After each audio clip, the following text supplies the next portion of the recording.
Y como última alternativa al castigo es aplicar la consecuencia lógica que se vaya dialogando en una consulta familiar. Las consecuencias lógicas son situaciones que se hablan previamente. Cuando estemos en una situación de conflicto, yo no voy a tomar decisiones. Cuando estemos en una situación en la que tú estés molesto y yo esté molesto, vamos a hacer una pausa, no vamos a hablar del tema, vamos a suspender todas las actividades. El niño no le va a interesar nunca entrar en conflicto contigo, pues si tú vas a suspender todas las actividades. Esto se va a hablar en juntas familiares. Esa junta familiar va a permitir que como padres tengamos una conexión directa con nuestros hijos. Y esa conexión directa nos puede llevar a tener grandes posibilidades de diálogo, ¿sí? El hablar previamente las situaciones nos va a permitir tener grandes posibilidades de diálogo. Porque no lo vamos a hablar justamente cuando estamos en el conflicto, sino que lo hablamos desde antes. Es sano tener este tipo de diálogos previos. Pensemos en las elecciones que se pueden dar, por ejemplo, en las consecuencias que se tienen frente a decisiones de paseos, de viajes, de situaciones de fiestas, de libertades que los jóvenes y los niños empiezan a querer tener. No, se hablan claramente y se establecen los parámetros del hogar, y esto los niños tienen que compartirlos. 11. Redirigir la conducta equivocada del menor. Los seres humanos están más dispuestos a reflexionar sobre sus actos cuando sus padres o otras personas les dan la posibilidad de intentarlo nuevamente. Cuando yo le digo al niño, mira, eso que estás haciendo no es adecuado, espero que tomes un nuevo camino, que redirecciones tu manera de pensar, entonces el niño va a estar dispuesto a realizarlo. Redireccionar las conductas del niño le permiten a que sea el niño el que toma las decisiones frente al tema de hacia dónde puede llevar la conducta equivocada. Y recuerda que los niños quieren hacer las cosas bien, y si los niños quieren hacer las cosas bien, pues qué mejor que darle la oportunidad para que corrija sus errores.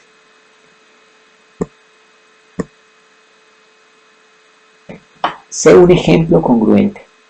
Si lo que estás tratando de pedirle a tu hijo es que se calme y que reconsidere esas acciones que el niño está realizando, pues no podrás hacerlo desde el enojo, o desde la ira, o desde la gritería, o desde la altanería. Primero es necesario que tú te calmes, y lo hemos venido conversando, para que de una manera sutil y suave le puedas orientar al niño frente al tema de tomar decisiones frente a las situaciones que está cometiendo erradamente. Aplicar la fórmula responsabilidad-privilegio, falta de responsabilidad, pérdida de privilegios. Mira que no estamos hablando de premiar las acciones de responsabilidad o de castigar las acciones de responsabilidad. No. Estamos diciendo, el niño tiene unos privilegios ganados, porque así es. Tiene derecho a comerse un postre después del almuerzo, tiene derecho a irse de paseo, tiene derecho a jugar en el parque determinado número de horas, pero si sus comportamientos son irresponsables, pues esos privilegios los puede perder. Les puede perder el tema de la clase de patinaje, puede perder el tema de la clase ahora, no nos metamos con las clases, puede perder el tema de la diversión frente al a irse a jugar al parque. Ese era un privilegio que tenía. Antes iba a jugar 4 horas, ahora nada más va a ir a jugar 2 horas, o al menos 1 hora, o este fin de semana no va a salir y vamos a desarrollar acciones diferentes en la casa. Entonces cuando el niño pierde privilegios que antes había ganado, entonces empieza a temer por el tipo de respuestas que da. A veces los niños se vuelven altaneros con papá y mamá.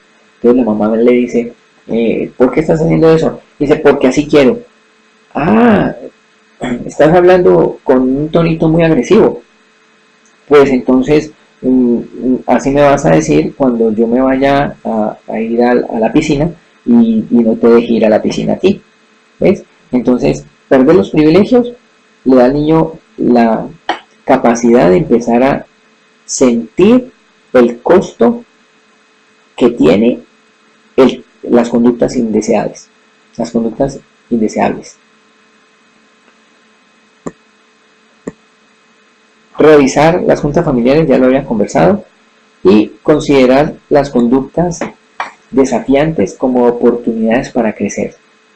Este tema de las pataletas, de los berrinches, nos permiten a nosotros darle la oportunidad al niño para que evalúe sus emociones, para que el niño se dé cuenta de cómo reacciona. Es más, una vez pasada la pataleta, le podemos preguntar, ¿te diste cuenta cómo estaba reaccionando? ¿Te diste cuenta de lo que hiciste en medio del centro comercial? ¿Te diste cuenta de que te tiraste al piso, de que lloraste? Así, de esa manera, el niño empieza a ampliar su capacidad cognitiva frente al sí mismo, frente al reconocerse como persona, frente al reconocerse como una persona que influye en las acciones de los demás. Conforme vaya creciendo, él irá incorporando estos aprendizajes. A muy temprana edad, el niño aprende rápidamente a no hacer berrinche ni a hacer pataletas. No dejemos que esto trascienda hasta la adolescencia y hasta la juventud, porque conocemos adultos que hacen tamañas pataletas.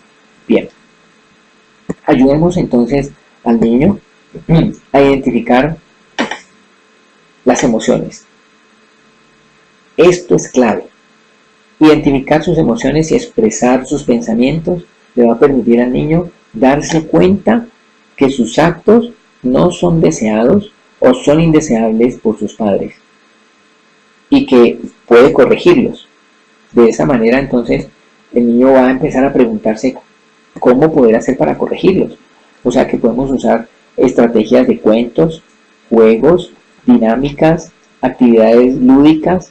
El mismo deporte le permite a los niños aprender a resolver conflictos, pero una estrategia muy bonita es la de las fábulas y de las historias. A veces los refranes nos permiten a nosotros aprender un lenguaje muy social, muy cultural, pero desde una trayectoria, desde una historicidad que nos va a dar posibilidades para aprender nuevas cosas.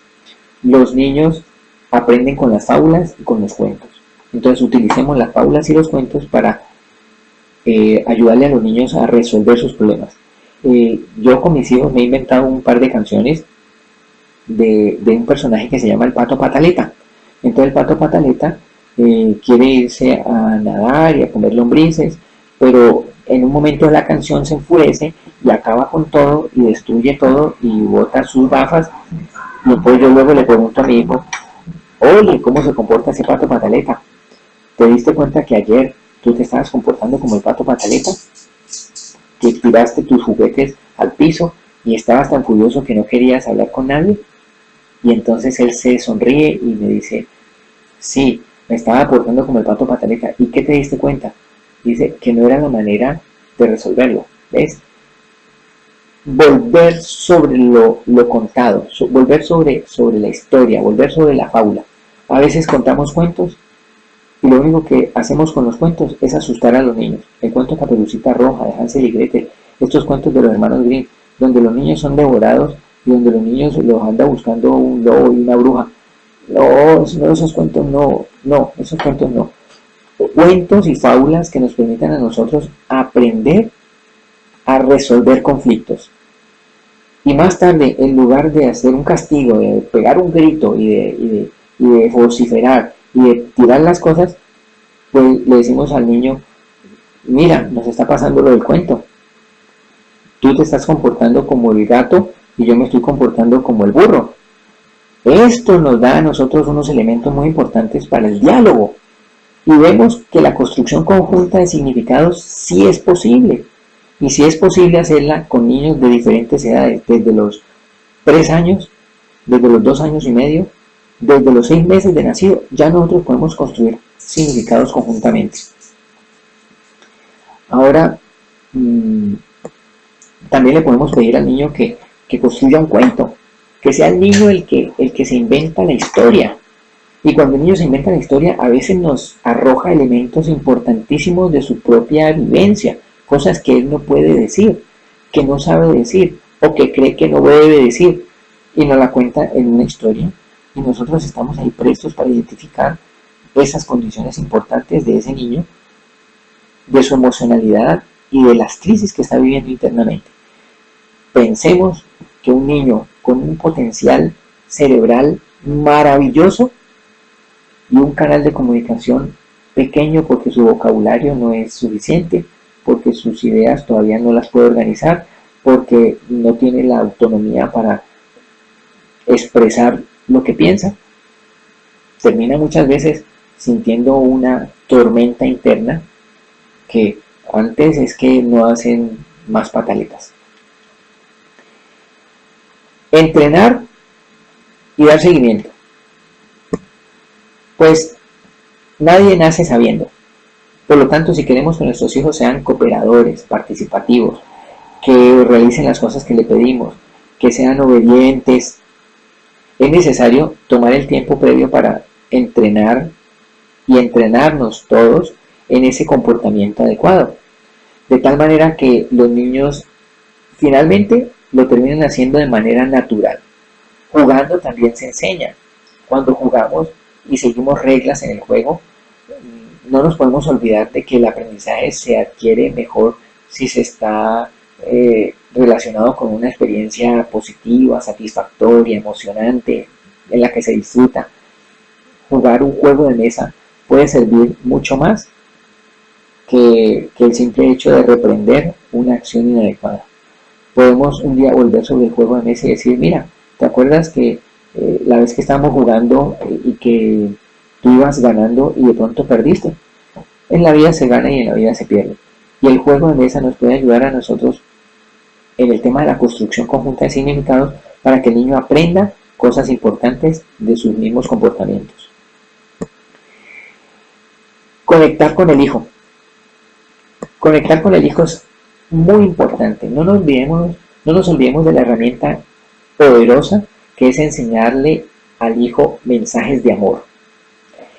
Darle al niño nuestro amor, nuestra cercanía, nuestra sencillez, nuestra humildad, es asegurarle al niño qué es lo importante, que lo valioso no es lo que él hace, sino lo que él siente, que lo valioso no es lo que él desbarata, sino la intención primordial que tiene de aprender, de crecer, de descubrir, de ser una persona creativa, que lo valioso es el ser y no el hacer.